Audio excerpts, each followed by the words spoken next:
Florence Somnas, merci d'être dans Click. Merci Ça à nous vous. fait extrêmement plaisir de vous avoir chez nous. Vous êtes grande reporter au Monde. Et je le dis, vous êtes à chaque fois qu'il y a un de vos reportages, je suis le premier à me jeter dessus. Je suis très content que vous soyez là. Ce week-end, vous avez publié ce papier intitulé Bienvenue en Alsace à Coronaland. Vous êtes rendu dans le département du Haut-Rhin, dans le sud de l'Alsace.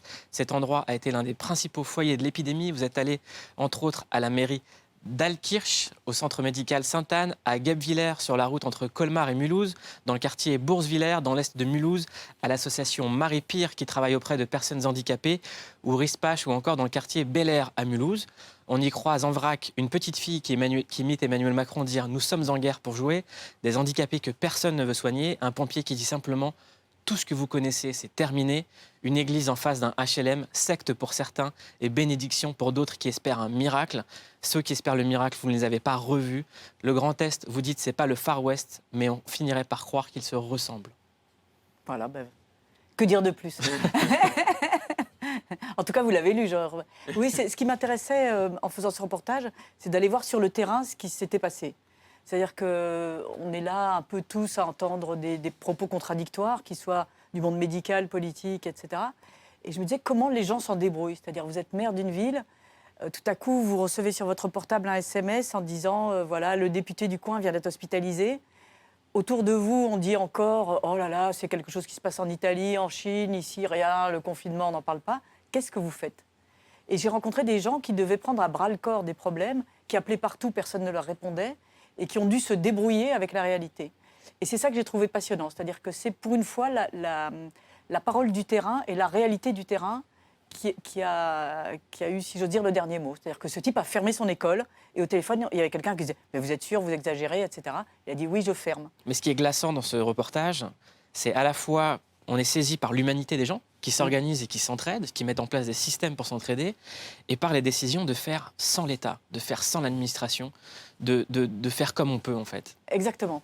L'autre chose qui m'a beaucoup étonnée, c'est qu'on discute comme ça d'un groupe médical, l'UGCAM, qui dépend de l'assurance maladie, hein, donc c'est quelque chose de parapublic. Et donc le gars qui dirige ça a 4 établissements, 5. Et il se dit, je vais regrouper ceux qui ont le Covid dans un établissement. Alors évidemment, vous êtes reporter, vous dites, mais ça met beaucoup de temps, il faut demander des autorisations, etc. Il dit, je ne l'ai pas fait, sinon j'étais face à une morgue. Et il a raison. Et tous ces gens ont pris des décisions très fortes, très importantes, parfois dangereuses sur le fil, pour ça, c'est-à-dire en prenant en face leurs responsabilités. Et c'est finalement pas si fréquent qu'on ait à se dire bon, je suis face au Rubicon, est-ce que je vais à droite ou à gauche, est-ce que je le traverse ou pas? Et ce qui m'intéressait en Alsace, c'est que ces gens l'ont fait tout simplement parce que le virus a frappé 10 jours avant ailleurs. Et donc eux, il n'y avait pas attention en Alsace, il y a ça, donc qu'est-ce qu'on va faire à Paris? Eux, c'était les premiers et il a fallu s'en débrouiller. Et ils disaient, voilà, donc j'ai fait ça, et en haut continuait une bureaucratie, les trucs en 3 exemplaires, les rappelez-moi, je vous envoie un mail, etc. Et il disait, on a tout oublié. Et il avait cette phrase qui me reste glaçante dans la tête, il me disait, voilà, et vous savez quoi, si jamais il n'avait pas tellement peur d'attraper le virus, il viendrait nous faire une inspection. La phrase la plus glaçante pour moi dans le reportage, c'est lorsque vous parlez des handicapés et des gens qui ne veulent même pas les soigner. Exactement. Donc la plupart du temps, et alors ce qui était terrible, c'est qu'au début, je disais comment ils ne les soignent pas, etc. Et les personnes qui dirigent cette structure, qui y travaillent, expliquent pour eux, affreusement, ils ont l'habitude. Affreusement, quand ils amènent un handicapé qui s'est foulé la cheville, hein, hors corona, il arrive à l'hôpital et il y a des soignants, pas tous bien sûr, hein, certains sont formidables, mais certains disent, écoutez, moi les handicapés, c'est pas mon truc. Là, vous vous dites... C'est la phrase la plus bouleversante du sujet. Là, il y a quand même...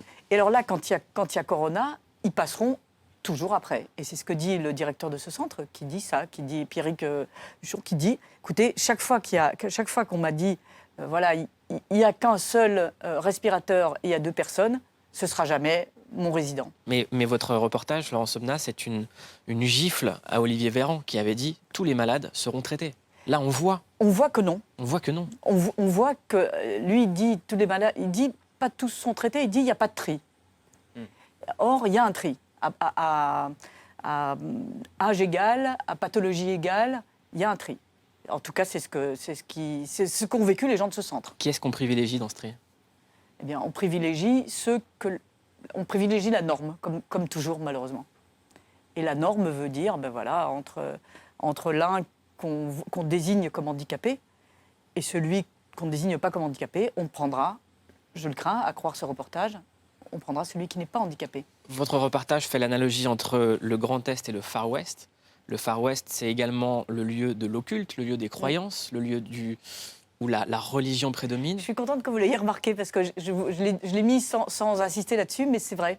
C'est un endroit très croyant, c'est-à-dire que dans beaucoup d'endroits, vous voyez toujours un clocher planté à un moment.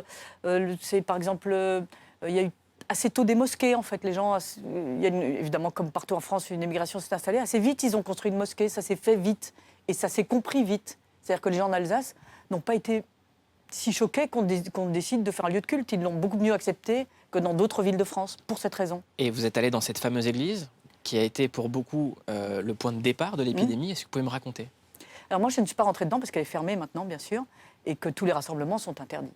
Donc on était autour, et c'est vrai que dans le quartier, au début, quand cette église a été désignée, non pas comme coupable de ce virus, hein, bien loin l'idée de le dire, et je ne le pense pas, et ça n'est pas la réalité, mais ça a été ce qu'on appelle aujourd'hui un cluster, c'est-à-dire un foyer qui a répandu les choses. Alors là, on parle de ce qui se dit dans les milieux médicaux. Hein. Je n'ai pas fait d'enquête scientifique, épidémiologique, ça n'est pas mon travail. En tout cas, c'est ce qui a été dit par le préfet, l'ARS, etc. Et donc, dans le quartier, quand on leur a dit, voilà, cet endroit en face de chez vous, il s'est passé ça, tout un tas de jeunes gens ont dit, on va le brûler. Voilà. Il y a eu un sentiment de rage, d'autant que ce quartier a été affreusement touché. Et donc, le centre médical qui est là, une des médecins me disait, oui, vous savez, ici dans le quartier, on a conscience d'être à l'épicentre de cette maladie. Et donc, il y avait ce sentiment de se dire, voilà, on était assis, une des personnes dit, on était assis sur une bombe atomique, on ne le savait pas. Donc après, il y a évidemment toute la lecture qu'on peut avoir de ça, mais le matin, les gens s'appellent en disant, et toi, est-ce que quelqu'un de ta famille est dans le journal? Et être dans le journal veut dire, est-ce qu'il y a un avis de décès? Donc c'est vraiment ça, le vécu quotidien. On s'en rend pas forcément compte à Paris, parce que même si les victimes sont nombreuses, il n'y a pas cette promiscuité. Voilà, à Colmar, à Mulhouse, on se connaît bien plus, ce sont des villes plus petites, c'est des petits quartiers. Donc tout le monde est intimement touché. Il y a des familles qui ont 3, 4 personnes mortes dans leur famille. Juste sur cette église, elle est tenue par une famille? Elle est tenue par une famille, elle est créée, fondée par une famille, la famille Peter Schmidt. Et elle est toujours aujourd'hui, alors tenue, je ne sais pas si c'est le terme qu'ils emploieraient, mais en tout cas, il travaille le fils du créateur, et 2 de ses petits-fils, ils sont directement impliqués. Et tout le monde y est, enfin je veux dire, aucun... Une famille qui est également touchée par le virus. Et famille qui a également été fortement touchée. Ils sont eux-mêmes, et une des élus de ce quartier disait, ce sont les premières victimes, et c'est la réalité. Et c'est la réalité. La chose qui est très, très troublante, bien sûr, c'est que cette église s'est fondée sur la maladie et le miracle. Et alors, évidemment, quand on lit les choses avec recul, ça n'est pas juste, parce que jamais ils n'ont pensé ça. Voilà. Mais l'effet de rapprochement des 2 situations est évidemment terrible. Clément? Moi, j'ai lu votre papier. Ce que j'ai trouvé passionnant, c'est que ça permet de prendre conscience d'à quel point la réalité du virus est différente selon les territoires. C'est-à-dire que déjà en Île-de-France, j'ai l'impression, c'est un sentiment subjectif, mais qu'on sent chacun de nous le virus rôder autour de nous. On a tous plus ou moins proche quelqu'un qui a été touché de manière plus ou moins grave par le coronavirus. Mais en vous lisant, j'ai pris conscience, et c'est pas la même chose dans d'autres régions de France, mais en vous lisant, j'ai pris conscience, et je ne le savais pas, qu'en Alsace, c'est pas seulement le virus qui rôde quotidiennement autour de tout le monde, c'est la mort. On a l'impression que la réalité n'a absolument rien à voir avec ce que l'on vit, nous, aujourd'hui, en Île-de-France et ailleurs.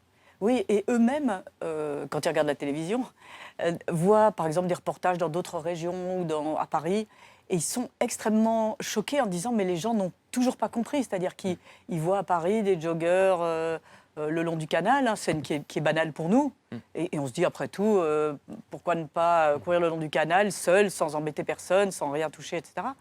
Mais pour eux, c'est comme si on déniait ce qu'ils sont en train de vivre. Et c'est vrai que eux, il y a vraiment, pas une odeur de mort, mais il y a vraiment ça. C'est un gendarme le dit. À certains moments, ça sent la mort, ça sent ça. Et c'est vrai qu'il y a des surveillances en hélicoptère, comme partout en France, ou par drone, et en fait, ils ont arrêté de les faire parce que les gens le respectent tellement. Ils ont tellement peur, ils ont tellement intégré le fait de la réalité de ce virus. Qu'ils respectent le confinement au-delà de ce qu'on peut imaginer. Quand on lit votre enquête, quand on voit le travail que vous avez fait dans les EHPAD, quand on voit les familles qui font la queue pour des denrées alimentaires en Seine-Saint-Denis, là où en Île-de-France le coronavirus tape le plus fort, dans quel état la France sera après? Parce qu'on nous parle beaucoup du monde d'après et beaucoup fantasment un monde qui sera génial avec de nouvelles valeurs, mais moi tout ce que je vois c'est des gens qui s'appauvrissent, qui commencent à qui ont de plus en plus faim et qui ont la dalle en fait. Oui, alors il y a cette dimension, c'est-à-dire que comme toujours, les personnes les plus défavorisées sont celles qui se prennent les choses les plus violemment, et c'est le cas aujourd'hui. Hein. Vous parlez de l'Île-de-France et c'est la réalité.